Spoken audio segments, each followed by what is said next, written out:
Hey Waffle Gang, I do hope you're well. My name is Mark and today we're checking out some more relationship stories, and if you do love a Reddit story, why not consider hitting that like, subscribe, maybe that notification bell too, and let's crack on with today's first story. Much love, guys.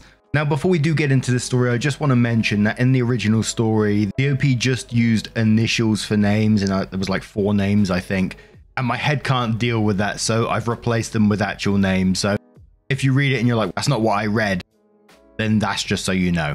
Anyway, let's crack on with it. This story is from Throwaway Sisters I and says, my 28 female, fiance 29 male, wants me to put his family before mine, even at the expense of my family's health. Throwaway, as my work friends are on my main, and they don't know this is going on. Also, obligatory that this is on mobile, so spelling and grammar will be poo. This is a long one, but I'll try and keep it as short as possible. I, 28 female, got engaged to my partner of 7 years, R, which I'll call Robert, 29 male, in May. Both sides of our family were really happy about this, and we had a big family meal 2 weeks after getting engaged. His brother lives 250 miles away and couldn't get here for that meal, so we decided to have a meal just for his family in late June, when his brother would be back for the weekend. This weekend was arranged long before we got engaged, so he wasn't back just for the meal. Earlier this year, my sister, Kay, who I call Kayla, 32 female, got a serious eye infection that very quickly turned into an ulcer, which scarred her cornea and left it at a high risk of perforation. She needed a corneal graft, but her surgeon was away for 4 weeks, so she was going to have to wait until he got back to have it. However, her eye didn't hold, and it perforated the day I was supposed to be going to the family meal with Robert's brother. Kayla's wife was at work and had her phone turned off, and our mum was away with our stepdad. So when Kayla called me to let me know what was happening, I knew she wouldn't be at the hospital on her own.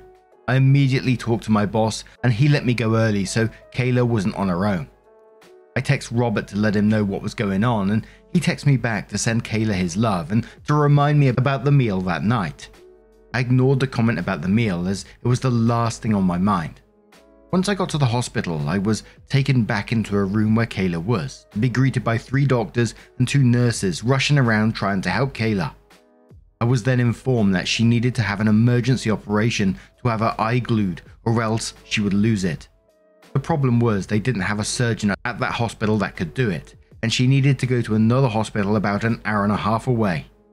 They asked if she would need transportation or if I could take her. I said I would take her.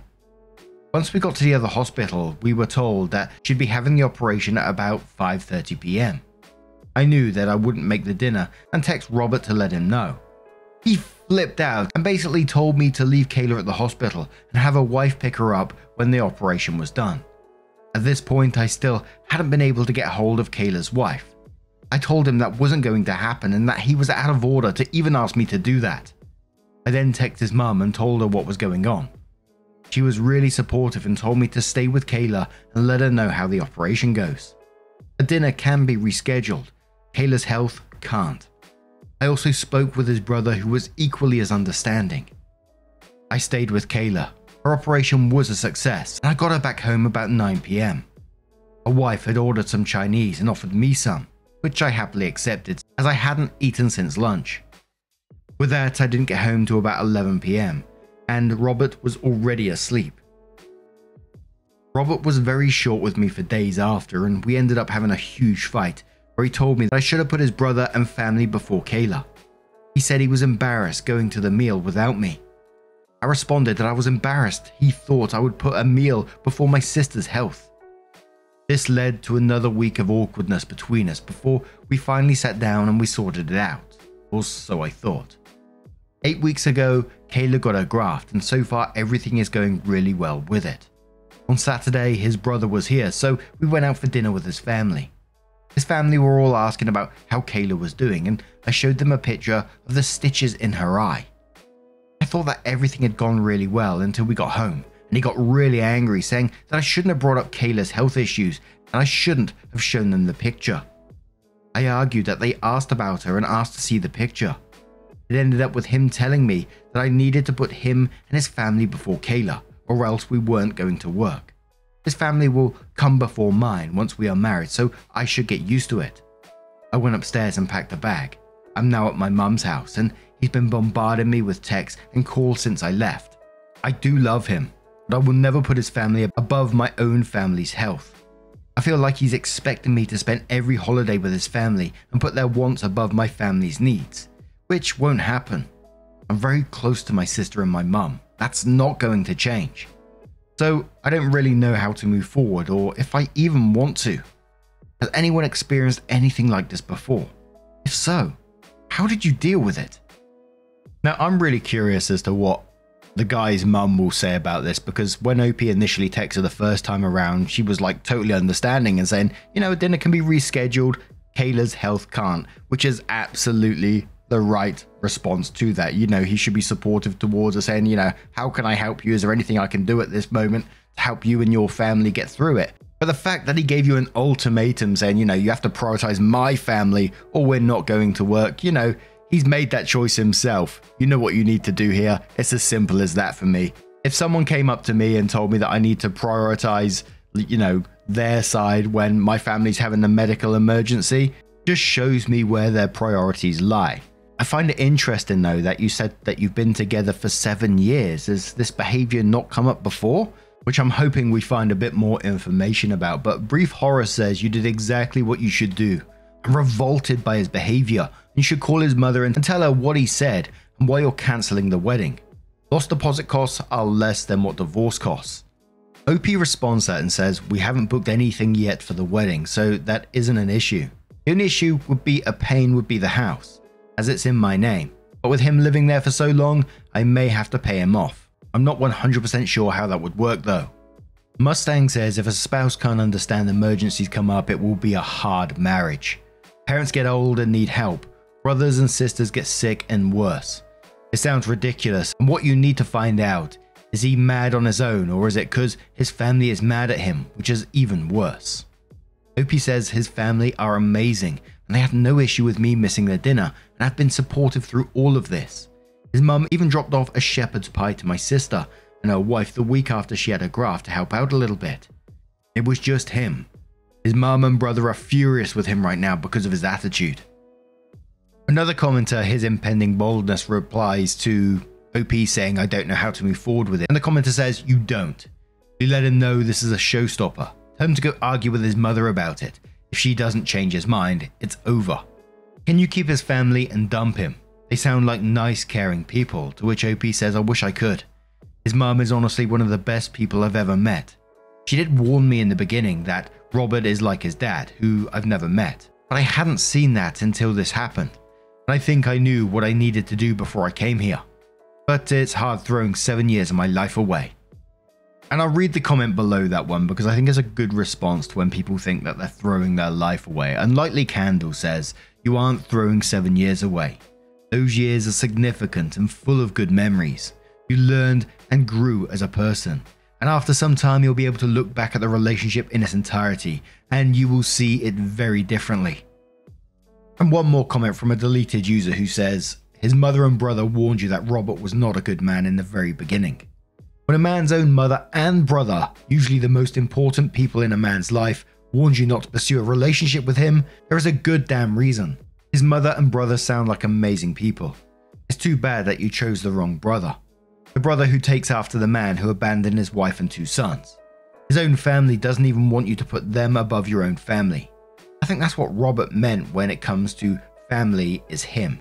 Hell, his own family cares more about you and your family than he does. You know a man is truly horrible when his own mother and brother will not back him up. So OP does edit their post and says thank you so much for everyone that commented. I replied to as many as I could, but I read all of them. Warning, this is going to be longer than the original post. A lot has happened. And OP added a TLDR and moved on to, for those that wanted a longer version. Once I decided to end things with him, I knew that the main issue would be getting him out of my house. I own the house outright. My grandma died 5 years ago and left her house to my mum, who sold it and split the money between me and my sister. I then bought my house with that money about a year after she died. I got in touch with my stepdad's friend, who was a landlord the day after I wrote my original post, who then put me in touch with his solicitor. He didn't have time to see me in person that day, but we did have a phone call where he gave me my options.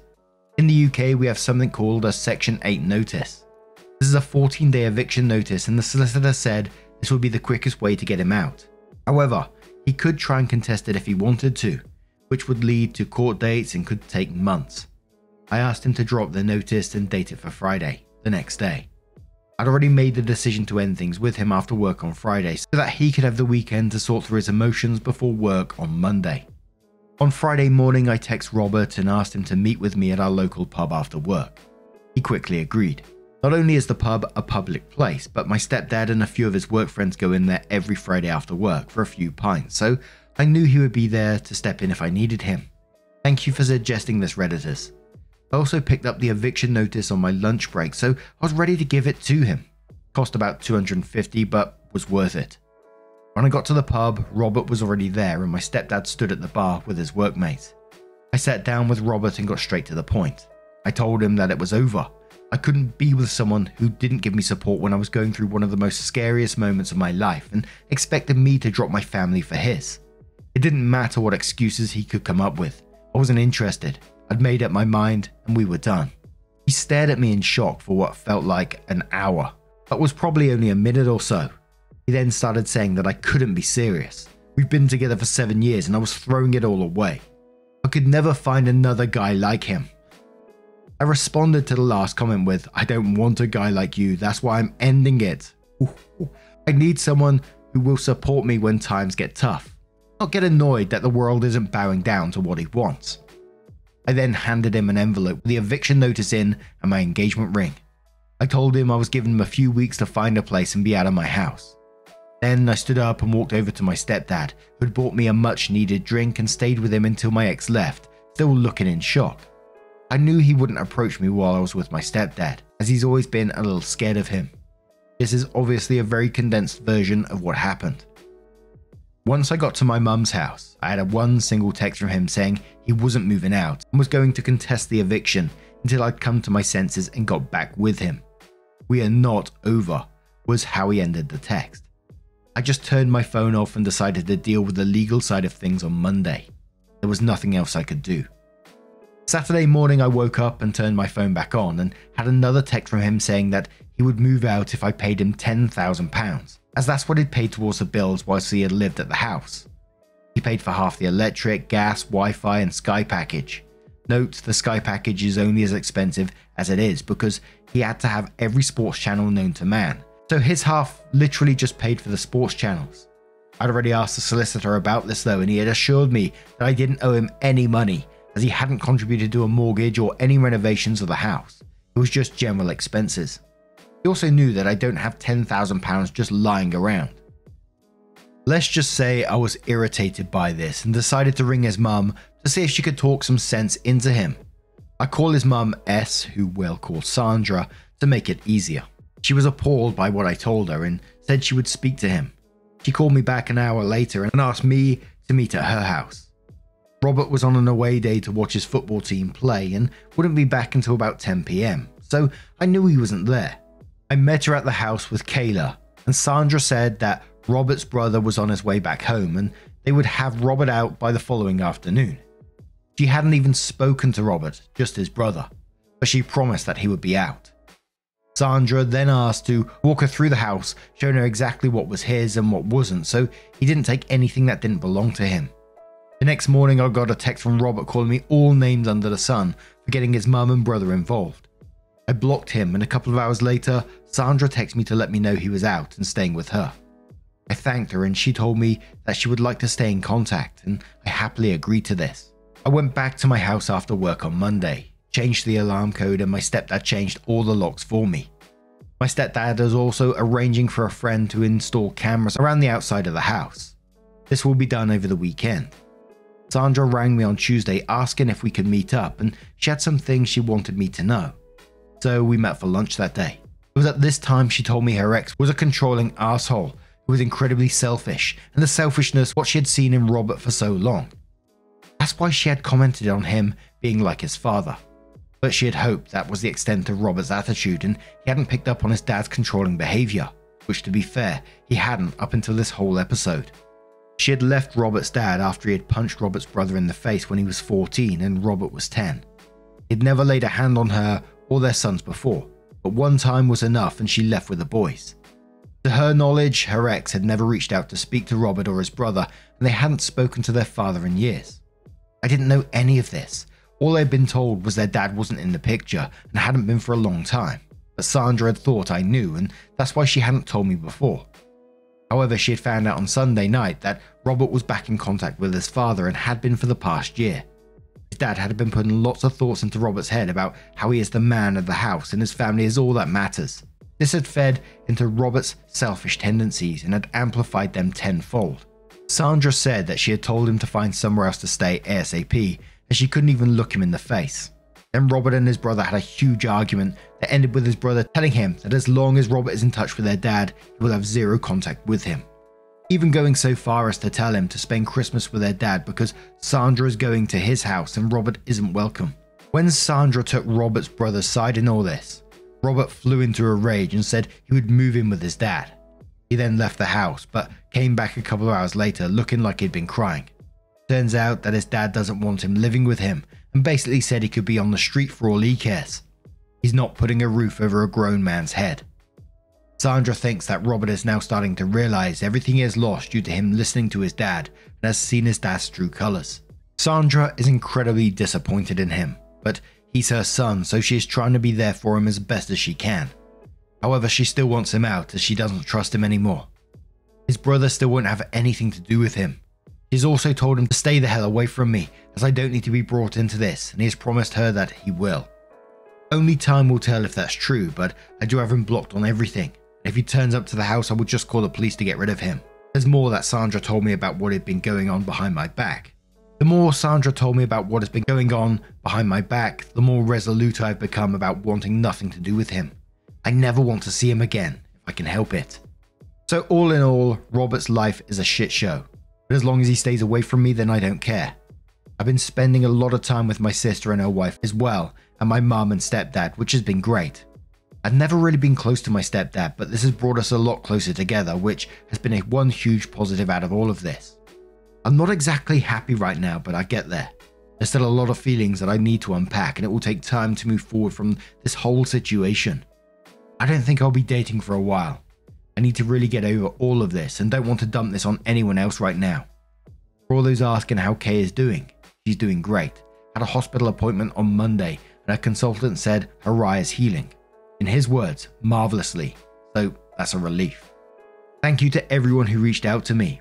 I hope there won't be any need to update this again, so this should be my final update. So then OP moved on to the Am I the Arsehole subreddit with a question saying, am I the arsehole for telling my ex that it's not my fault that he's homeless? And OP says, so I 28 female posted on a relationship advice about my now ex 29 male. The post and update is in my profile, but basically my ex wanted me to put his family before mine, even at the cost of my sister's health. I ended up breaking up with him over it, and he was forced to move in with his mum, who then found out he'd been in touch with his abusive dad, who was twisting his view on how a relationship should work. Last I heard was that his mum was kicking him out, as she would not have anyone in her house that was in contact with her ex, and that he had tried to go live with his dad, but his dad had refused. There was completely no contact with him. His mum was the one who told me this. I called my ex Robert and my ex's mum Sandra to make things easier. I hadn't heard from Robert in weeks, but yesterday he showed up at my house. I had the chain on my door, so I opened it with it still attached. No way would I let him in. He basically told me that he had nowhere to live. His mum isn't speaking to him and his dad won't put a roof over a grown man's head. His words, not mine. He asked if I'd take him back or at least let him live with me. No way in hell would I get back with him. Getting him out the first time only went easy because his mum stepped in to help. He had threatened to take me to court, knowing that if he did, it could take months to get him out, and then he would only move if I gave him £10,000. I contacted his mum, who was furious about that, and she turned up with his brother and forced him out. I told him there was zero possibility of him ever living with me again and that we were 100% over. He started shouting at me and calling me all sorts of names, so I threatened to call the police if he didn't leave and shut the door. I have cameras all over my house, so I caught everything he did and said on camera, and I've saved it to a USB just in case. He then went crying to all of our mutual friends and then managed to get back to his mum. She called me and asked what happened, and I told her, and she then informed me that she had put her house up for sale and was moving 300 miles away to be nearer to her other son. Her and Robert had a huge argument about this and she finally kicked him out. Since then, he's been couch surfing, but with Christmas coming up, his friends aren't happy with having him on their couches when they have kids and are meant to be enjoying the festive season. He's been kicked out of 3 friends' houses in 10 days. She told me I was right to refuse him, but I've since had other friends saying that they feel sorry for him. And can't I just let him stay in my spare room until he's back on his feet? I then asked them to put him up, but they said they would but don't have room, and if they had a spare room like me, they would let him stay. Of course they would, yeah, right. My family and his are on my side, but I'm starting to doubt myself with what a couple of my friends have said. So Reddit, am I the arsehole? Edit. Just a quick edit as I'm going to bed. I've just spoken with the wife of one of Robert's friends and she's asked to meet me on my lunch break tomorrow. Apparently Robert stayed with them for 2 nights before she kicked him out and there's more going on than what I know of. She's going to tell me the full story tomorrow, but told me that I shouldn't let him anywhere near me and that he's staying in a B&B, so he does at least have a roof over his head right now. I'll try to update after I've spoken to her. So the top comment on that, which OP replies to saying, I think it's telling that nobody in his family wants to deal with him. That's a pretty good sign you shouldn't either. Not the arsehole. OP says he was really close to his family until a few months ago. His dad was abusive to his mum and brother, so they refused to have anything to do with him or anything that's in contact with him. Since they found out that Robert is back in contact with him, they've basically shut him out. I get the feeling that he's starting to turn into his dad, and that's something his family refuse to have around them. His brother has gone full no contact with him. It's Robert's own fault at the end of the day, so I have very little sympathy for him in that regard. Chemical Scarcity says, not the arsehole. You are lucky you got out when you did. File for a restraining order. Not sure if it's called the same in the UK. As soon as possible. OP says restraining orders here are ridiculously hard to get. There usually has to be violence involved for one to be issued. I'm going to make sure I log everything from now on though. But OP's final update comes in and says, so I posted yesterday about my ex turning up at my house wanting for me to let him move back in with me. I said no, but a couple of friends thought I should let him and that messed with my head. Robert is also my ex.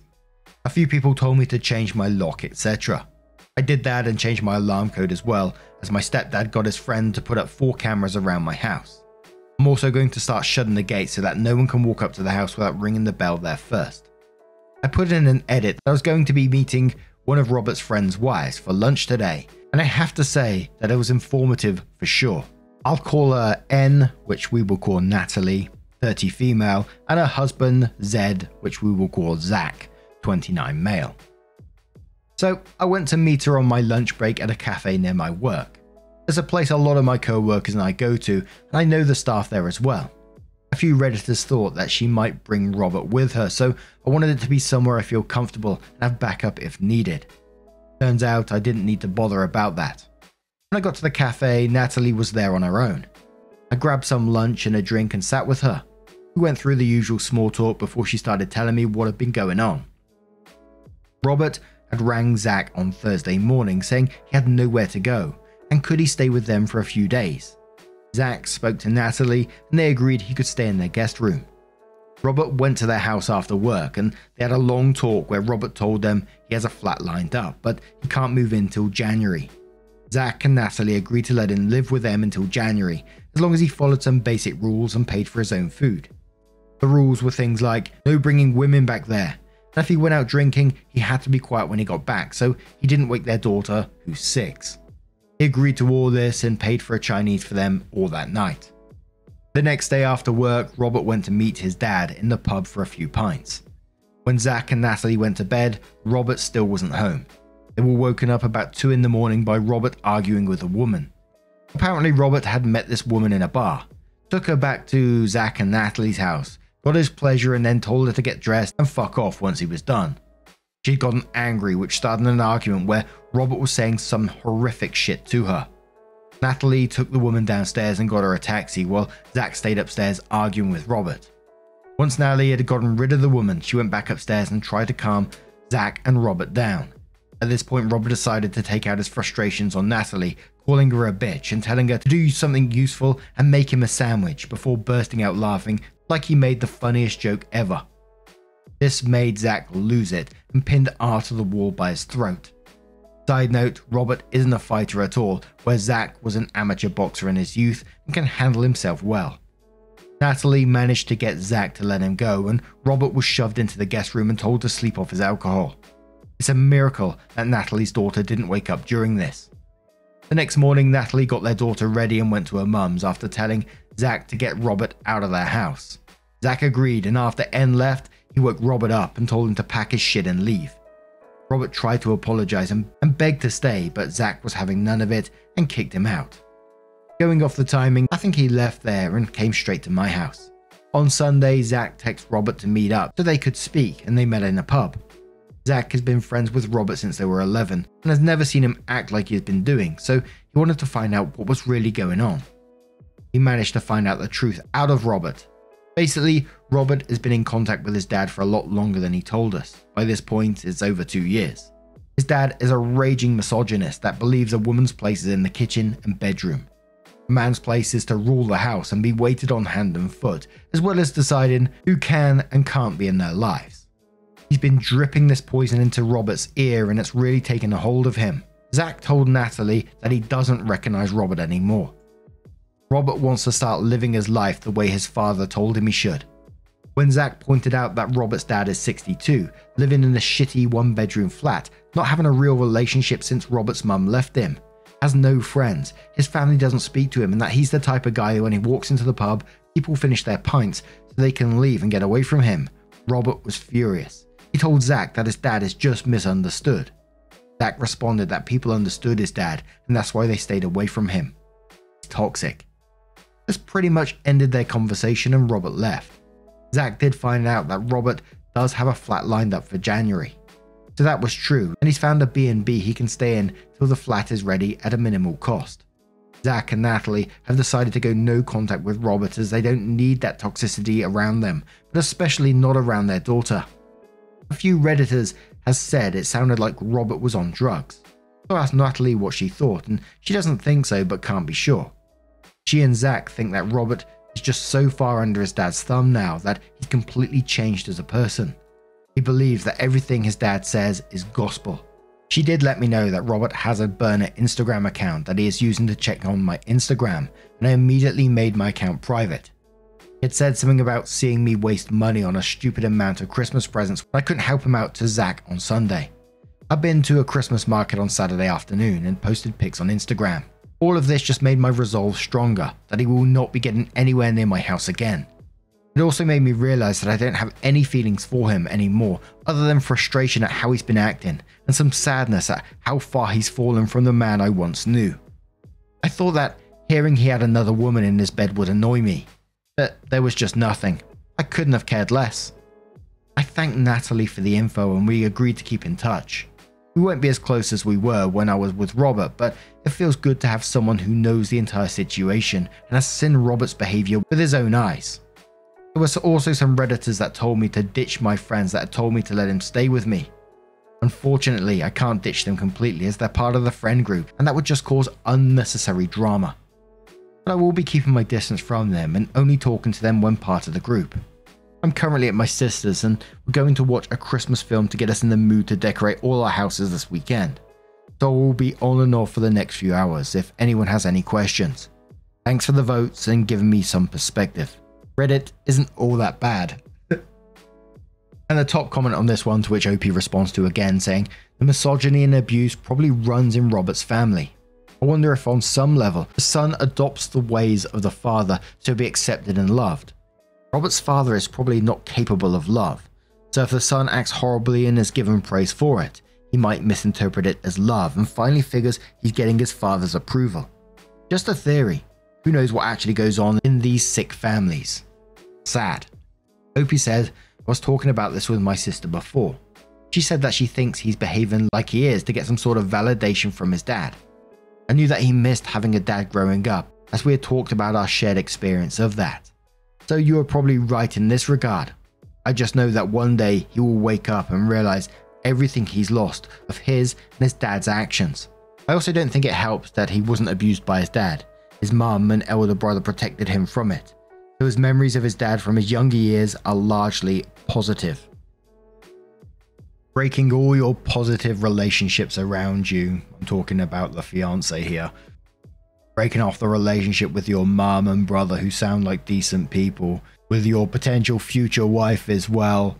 For this father who turned you away when you're at your lowest moment, says it all really, doesn't it? And OP's just totally right of cutting themselves off out of that situation. No contact. Looking after yourself with cameras, changing of locks. We have seen some scary situations about people turning up at your door and all this kind of thing. Especially seeing as like he's stalking your social media as well by the sounds of it. And of course, I'm not excusing any kind of behavior. He's an arsehole, Robert, as far as I'm concerned. But I hope he does realize that, you know, being in touch with his father is not good for him, because otherwise the alternative to that is having this Robert guy still wandering around being an absolute arsehole to people, which no one wants. I remember when I was younger and I can remember this family whose dad was an absolute piece of shit. The young guy was like about 4 or 5 years younger than us. And, you know, you could see he was troubled when we was younger. There was rumors of him setting fire to communal bins and all this sort of stuff, getting himself into trouble at school. And his dad was known to be absolute trouble as well. You know, stealing from people round where we lived, vandalism, getting his son to steal from shops because, you know, the son couldn't be arrested. But this young lad absolutely idolized his dad. There was rumors of him doing something horrific to his father for some inheritance, but again, this was rumors, police investigated all this kind of thing. But just like looking back on it and thinking back then, I could always remember thinking, like, even when I was young, about how his life must be, you know, having that kind of role model in your life, especially when he does idolize him as well. But anyway, now I'm going to turn this one to you guys. What do you guys make of this situation? What would you advise to OP? Let us know your thoughts down in the comments below. And just a huge thank you for joining me today, getting involved in the stories. Your love, support, and time always means the absolute world to me. So thank you so much. And hopefully I will see you in the next one. Take care and much love.